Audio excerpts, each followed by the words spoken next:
Messieurs, chères familles, chers apprentis, comme mentionné, donc je vais vous présenter la partie C de ce rapport de situation qui fait une comparaison par rapport aux régions qui nous entourent, voire pays un peu plus éloignés. La Suisse doit s'affirmer face à une concurrence mondiale accrue. Le même constat s'impose aussi de plus en plus pour le secteur agricole. À côté de l'Organisation mondiale du commerce, du Round de Doha, un accord de libre-échange avec l'Union européenne, par exemple, placerait la Suisse en concurrence directe avec les régions et les pays de toute l'Europe.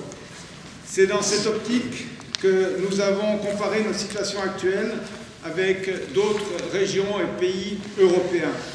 Notre étude prend pour exemple l'Autriche et le Land allemand du Bade-Württemberg qui ne manquent pas de similitudes avec la Suisse au niveau des climats et des structures, ainsi que le Danemark et le département français d'Eure-et-Loir qui présentent d'importants contrastes avec notre agriculture.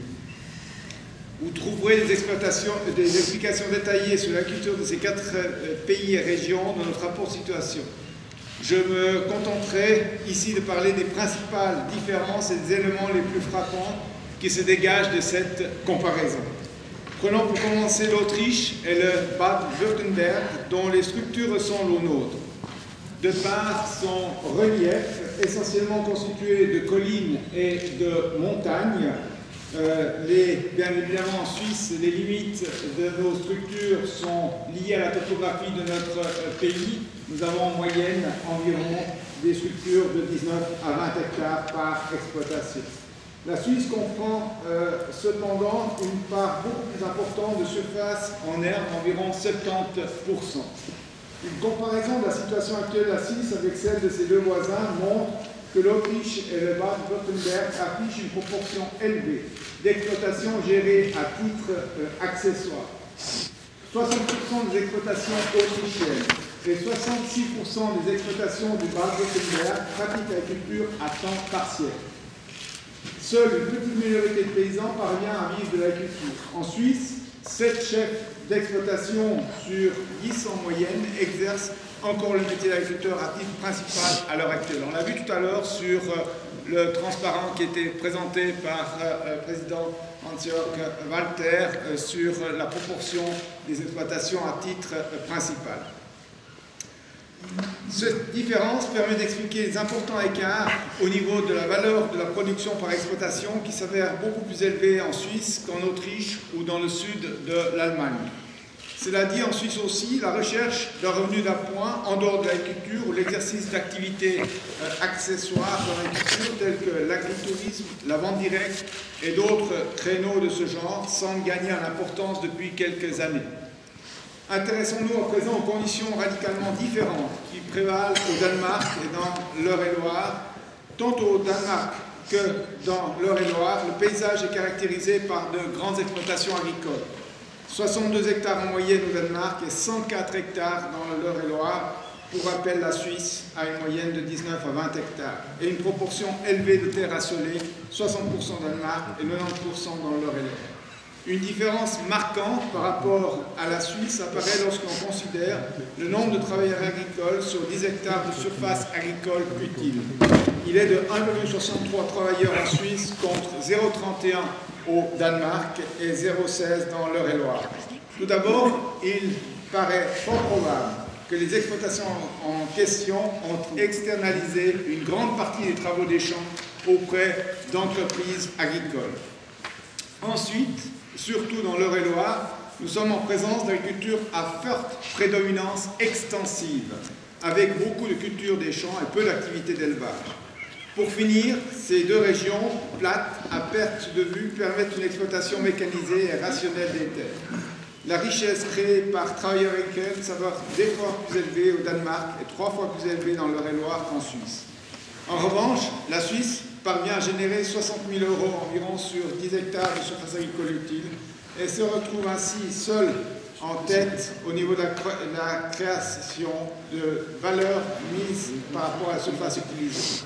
En comparaison, l'Eure-et-Loir ne dégage que 12 000 € sur 10 hectares.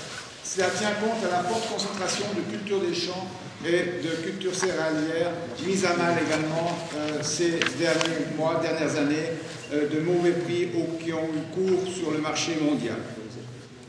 Ces différences évidentes qui sont modelées par les conditions naturelles propres à chaque pays n'empêchent pas la culture suisse de se retrouver en concurrence directe avec des régions et des pays comme le Danemark ou l'Eure-et-Loire à partir du moment où les frontières s'ouvrent. À cela s'ajoutent d'autres particularités comme notre niveau de coût élevé. Celui-ci relève de plusieurs causes. La cherté des salaires de main-d'œuvre, des prix fonciers élevés et le grand nombre de prescriptions et de contraintes liées à la production qui sont souvent plus rigoureuses en Suisse qu'à l'étranger. Des coûts qui malheureusement continuent de prendre l'ascenseur alors qu'ils devraient être réduits. Notre agriculture repose sur un tissu d'exploitation familiale qui, outre de produire des denrées alimentaires dans le respect de l'environnement et des animaux, accomplissent aussi d'autres tâches multifonctionnelles.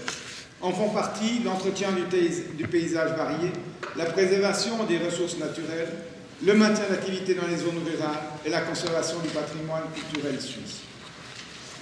L'agriculture suisse a beaucoup changé au cours de ces 2 dernières décennies, mais à quoi ressemblera-t-elle à l'avenir? Sur la base de la situation actuelle et de la comparaison avec ces 4 exemples à l'étranger, il est possible d'envisager 3 hypothèses distinctes. Premier cas de figure, l'agriculture à temps partiel. La comparaison avec l'Autriche et le Bade-Württemberg indique une voie susceptible d'être considérée en Suisse, à savoir celle de l'agriculture à temps partiel. Être paysan constituerait alors plutôt un passe-temps ou une source de revenus accessoire, avec les effets sur la formation, les effets indirects que cela induirait. Le revenu principal proviendrait d'un emploi en dehors de l'exploitation ou d'activités paragricoles très abouties, telles que des offres de vacances à la ferme, la pratique à la vente directe, la production d'énergie et d'autres démarches de ce genre. Et il s'agit d'une tendance qui semble d'ores et déjà se confirmer dans certains secteurs de l'agriculture suisse. Pour preuve, la part d'exploitation gérée à titre accessoire se trouve en progression depuis une quinzaine d'années, en particulier dans la catégorie des petites exploitations de 3 à 20 hectares, ainsi que dans les de montagne 2. Deuxième cas de figure, croissance. Le deuxième cas de figure est calculé sur un modèle avec des exploitations telles qu'elles existent aujourd'hui au Danemark ou dans l'Eure-et-Loire. Il serait imaginable de réduire le secteur agricole à des exploitations les plus compétitives situées dans les meilleurs endroits. Mais attention sur l'impact sur l'aspect de l'occupation décentralisée du territoire, sur la diversité aussi de la production de l'agriculture suisse. Ces exploitations seraient beaucoup plus grandes qu'aujourd'hui et produiraient des matières premières agricoles au meilleur prix possible afin de résister pour le moins en Europe à la concurrence. La conséquence serait une agriculture qui concentrerait ses activités sur une seule filière, par exemple la production de lait ou de viande, à partir de l'élevage de bétail consommant du fourrage grossier. Dans les 2 cas, la Suisse et ses herbages y seraient très bien adaptés. En revanche, il s'avérerait déjà beaucoup plus difficile de garder des cultures maraîchères et fruitières en raison de l'intensité en travail qu'elles requièrent et de la cherté des salaires qui prévaut dans notre pays. Les grandes cultures disparaîtraient sans doute dans ce cas de figure, sauf dans quelques endroits à l'ouest du pays. Troisième cas de figure, maintien du statu quo. Aujourd'hui, la culture suisse est placée sous le signe de la multifonctionnalité et s'appuie sur une grande diversité de familles paysannes. Une décision de principe s'impose au niveau politique. Quel type d'agriculture voulons-nous à l'avenir en Suisse? Une chose est sûre, nous ne pouvons pas réclamer le beurre, en l'occurrence une agriculture écologique et respectueuse des animaux, et l'argent du beurre, à savoir une agriculture bon marché et rationnelle. Cette décision de principe va poser les jalons de toutes les questions de politique agricole à venir.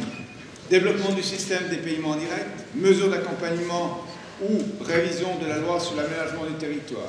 Ce qui compte le plus dans ce troisième cas de figure, c'est que les paysans puissent gagner une part substantielle de leurs revenus par la vente de leurs produits. Ce n'est que dans ce cas que la production gardera encore sa raison d'être et chaque pays doit pouvoir à l'avenir préserver sa propre souveraineté alimentaire, ses propres politiques agricoles, tenant compte des attentes et exigences de leurs sociétés respectives.